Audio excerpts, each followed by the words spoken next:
I was given a glass of Kool-Aid, and so were the other children. This Kool-Aid was spiked with LSD. It was horrible. It was the most secret program ever conducted by the CIA in the United States. Patients at psychiatric hospitals, prisoners in federal institutions, and even people in the public were given drugs without their awareness or consent and experimented upon.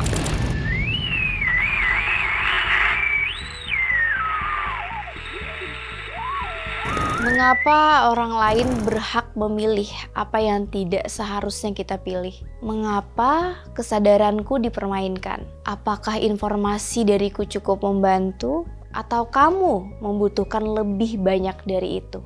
Apakah kita hanya akan mematuhi alur narasi yang ditentukan oleh kekuatan yang lebih besar?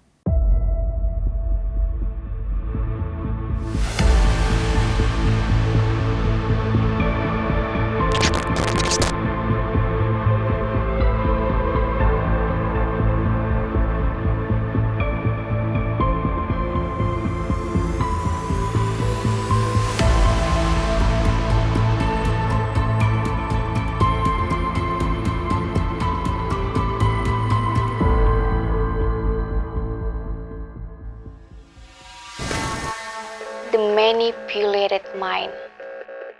Tingkah laku dan gerak-gerik selebritas selalu menjadi perbincangan publik ya kan? Apa kamu salah satunya yang tertarik? Nih ya, ada salah satu akun YouTube namanya Pinter Politik TV menampilkan potongan video rapper bernama Cardi B. Dia terkenal banget lah ya. Cardi B ini kehilangan konsentrasinya pada saat melakukan interview di ajang Grammy Award pada tahun 2018 lalu.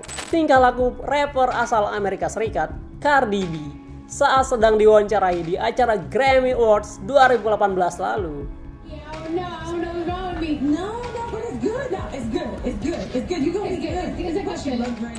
Dari kejadian tersebut, banyak nih pandangan kalau dirinya emang hanya nervous aja saat melakukan wawancara.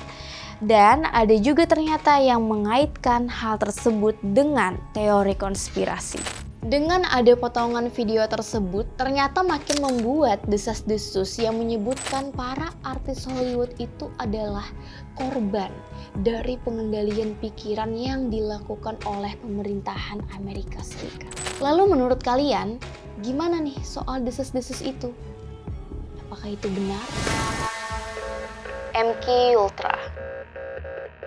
Jadi nih ya, selama Perang Dingin yang terjadi di Amerika Serikat, disitulah terdapat sebuah proyek rahasia untuk mengendalikan pikiran, untuk mengumpulkan informasi dan penyiksaan psikologis dengan menggunakan obat-obatan. Direktur Intelligence Agency atau CIA mengeluarkan sebuah otorisasi proyek rahasia. Proyek itu sendiri punya nama yaitu MK Ultra. Proyek ini tuh dijalankan oleh CIA atau Badan Intelijen Pusat Amerika Serikat telah berlangsung dari tahun 1953 sampai sekitar 1973. Namun ya hal itu baru dipublikasikan di tahun 1975. Tapi walaupun si pihak CIA ini menyebutkan tujuan proyek rahasia ini untuk kepentingan nasional, metode yang diterapkan dinilai terlalu brutal. Pertanyaannya sekarang, terus kasusnya itu gimana kelanjutannya? Selama Perang Dingin di tahun 1950-an hingga puncaknya pada 1960-an, pemerintah Amerika Serikat sendiri itu khawatir nih kalau agen-agen Soviet, Cina, dan Korea Utara menggunakan alat pengendalian pikiran untuk mencuci otak para tahanan perang Amerika Serikat di Korea. Nah, sebagai tanggapan, Alan Dulles yaitu direktur CIA telah menyetujui MK Ultra pada tahun 1953. Dan kalian tahu nggak sih kalau ternyata operasi rahasia itu bertujuan untuk mengembangkan teknik yang dapat digunakan untuk melawan musuh blok Soviet dalam mengendalikan perilaku manusia dengan cara memberi obat-obatan dan juga memanipulasi psikologisnya. Dalam program ini melibatkan lebih dari 150 eksperimen manusia yang telah melibatkan obat-obatan psikedelik, kelumpuhan, dan juga terapi kejut listrik.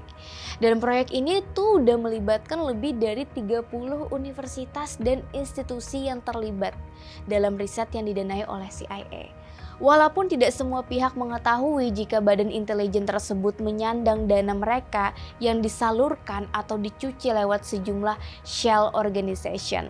Seseorang yang jadi subjek di eksperimen itu tahu bahwa mereka telah berpartisipasi dalam penelitian. Tapi kadang mereka itu tuh nggak tahu hal itu terjadi karena halusinogen sudah bekerja gitu di otak mereka. 1 di antara 25 subjek dalam proyek rahasia MK Ultra ini disebut sampai meninggal dunia. Sementara sisanya itu mengalami berbagai penyakit jenis jangka panjang seperti amnesia, dan proyek ini akhirnya dianggap telah gagal. Nah, menyusul terjadinya skandal Watergate di tahun 1973, Kepala CIA yaitu Richard Helms memerintahkan semua dokumen dan arsip mengenai MK Ultra ini untuk dihancurkan. Nah, dia memerintahkan hal itu agar tidak terjadi investigasi menyeluruh mengenai eksperimen terhadap manusia itu. Jadi investigasinya itu akan sulit gitu buat dilakukan. LSD.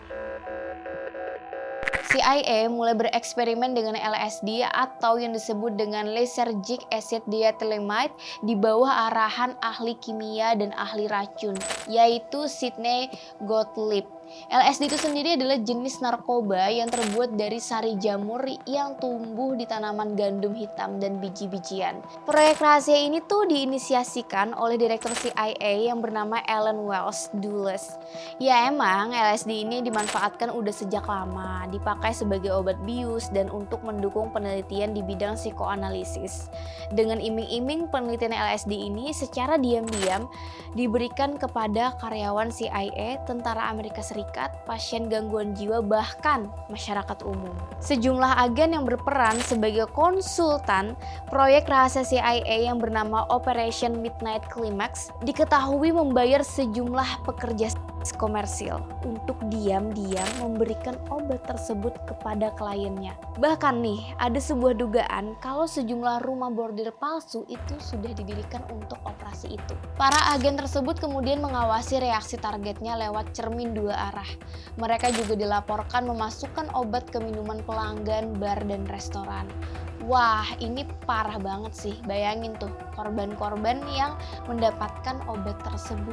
Pada akhirnya, CIA ini menyimpulkan kalau sifat dan reaksi dari LSD itu nggak terduga untuk sebuah riset penelitian. Namun dengan begitu, hal tersebut udah dinilai terlambat bagi Frank Olson. Nah, Frank Olson ini merupakan seorang peneliti di Angkatan Darat Amerika Serikat. Dia pun juga nggak sadar bahwa dirinya juga menjadi target penelitian. Oh my god. Emang sih, pada saat itu pimpinan proyek MK Ultra ini, si Sidney Gottlieb dan beberapa karyawan CIA, mereka menggelar sebuah rapat rahasia. Dan ketika itu, Olson dan 4 ilmuwan lain meminum segelas Cointreau yang telah dimasukkan LSD secara diam-diam. Baru deh setelah 20 menit mereka merasa ada sesuatu nih yang udah dimasukin ke dalam minuman mereka. Bahkan hal itu tuh dikasih tahu ke targetnya sendiri. Di minuman tadi itu kita masukin LSD. Gimana nggak shock ya mereka pas tahu udah minum sesuatu yang ada kandungan LSD. Pas habis dikasih tahu, Olson langsung keluar dari ruangan dan dia merasa sangat gelisah jadinya. Olson juga mengancam mundur dari CIA, dan CIA mengklaim kalau Olson mendadak menderita paranoid dan depresi ekstrim dan mengirimnya ke psikiater di New York untuk melakukan konsultasi. Tapi sayangnya Olson malah meninggal dunia secara tiba-tiba dan diketahui dirinya jatuh dari kamar hotelnya yang berada di lantai 10. Seorang agen CIA yang mendampingi Olson sempat melaporkan kalau Olson itu terbangun di jam 1:30 dini hari dan tiba-tiba menjatuhkan dirinya melalui jendela apartemennya. Karena dinilai tidak adanya bukti kuat terkait penyebab kematian Olson, pihak keluarga mendiang Olson ini enggan menerima penjelasan yang membingungkan dari CIA, yang mana CIA itu bilang kalau Olson ini tiba-tiba mengalami depresi fatal. Aneh juga sih sebenarnya ya. Dan Dan saat 20 tahun berselang nih ya, begitu berita tentang proyek rahasia ini bocor ke publik, keluarga mendiang mendapatkan informasi dari penyelidikan Kongres bahwa Olsen secara tidak sadar telah mengkonsumsi halusinogen sebelum kematiannya.